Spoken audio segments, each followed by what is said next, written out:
But look, Joni, I mentioned before we jumped on that I've got a bit of a confession to make. That I own some cryptocurrency. I own a bit of Bitcoin, which I purchased a little while back, and I don't really understand it that well, if I'm being totally honest. I understand a little bit, but the reason that I bought it was because I was sort of seeing the writing on the wall from all the conversations that we were having with people, so much interest in this space. And especially when the bigger financial players started picking up Bitcoin in particular, but cryptocurrency, and starting to adopt cryptocurrency as for their processing their payments. And that, I think, coupled with the fact that the property market's ultra hot at the moment and the share market is sort of recovered to a large degree off the back of COVID, I could sort of see that there was going to be a significant increase over that time, as well as following on with some of the players that follow this space as well. And that since happened. It's clearly cooled a little bit since then, but it seems to be sort of solidifying at a place much higher than it was back then. So, are you able to just give us what is this stuff? How does it work? What is going on here? That's the $562,000 question, right? So, and before I go on, I should say I am a lawyer and I am an accountant, but I'm not your lawyer and accountant. So none of this is financial, tax, legal. We would never hear this. Never advice. That's right.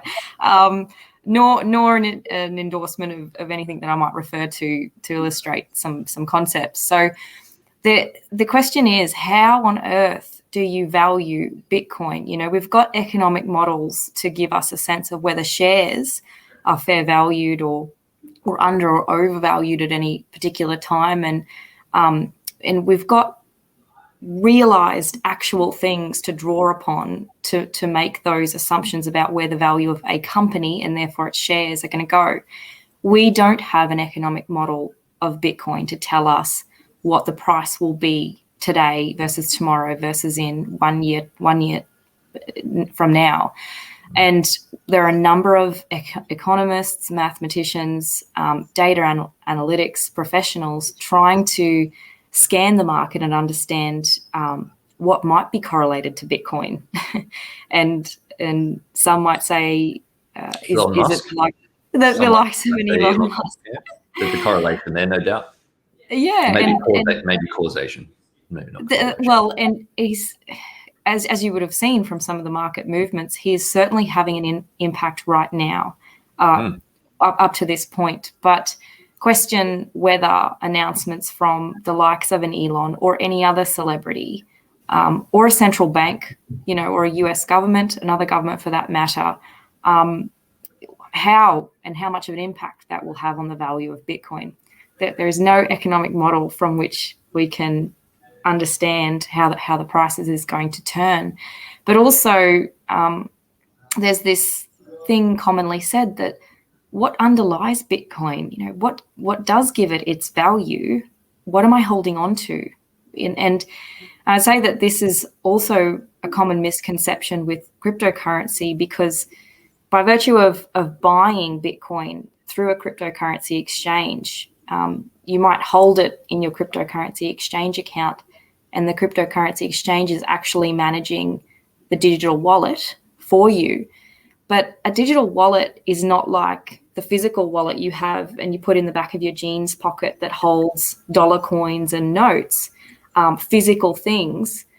The digital wallet that holds your crypto actually is just an interface that shows you the state of the blockchain ledger at any one time. It shows you the record. And your tokens are just a string of letters and numbers.